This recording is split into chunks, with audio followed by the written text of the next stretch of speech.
কাঁঠালতলী নুরানী মাদ্রাসার 10 বছর পূর্তিতে ইসলামী মহাসম্মেলন।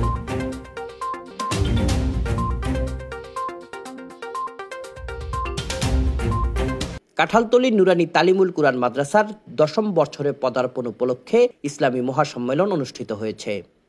শনিবার বাদে আসর থেকে পৌরসভা প্রাঙ্গণে শুরু হওয়া সম্মেলনে প্রধান আকর্ষণ ছিলেন রাউজান ইউনিসিয়া ফথহুল ইসলাম মাদ্রাসার মুহতামিম মাওলানা শেহাবুদ্দিন।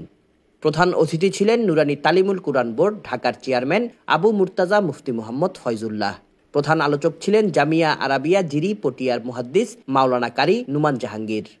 এ সময় কাঁঠালতলী নুরানী তালিমুল কুরআন মাদ্রাসার পরিচালক মাওলানা আবুল হাশেমের সভাপতিত্বে বিশেষ আলোচক ছিলেন জামিয়াতুশ শায়খ জামির উদ্দিন আল ইসলামিয়া রাঙামাটির মুহাদ্দিস ও সহকারী শিক্ষা পরিচালক মাওলানা আসেম বাবুনগরী, মুহাদ্দিস ও দাওয়া এন্ড ইসলামিক স্টাডিজ বিভাগীয় প্রধান মাওলানা ঈশা আমিনী মাক্কি, জাতীয় উলামা মাশায়েখ আইম্মা পরিষদ লংগদু শাখার সভাপতি মাওলানা আমিনুর রশিদ পটিয়াবি, কওমি উলামা কল্যাণ ফাউন্ডেশনের সাধারণ সম্পাদক মাওলানা সানাউল্লাহ, রাঙামাটি বাইতুল করিম মাদ্রাসার পরিচালক মাওলানা গাজী শহীদুল্লাহ ও কওমি উলামা পরিষদ রাঙামাটি জেলা শাখার সাধারণ সম্পাদক মাওলানা আশহাদুল ইসলাম।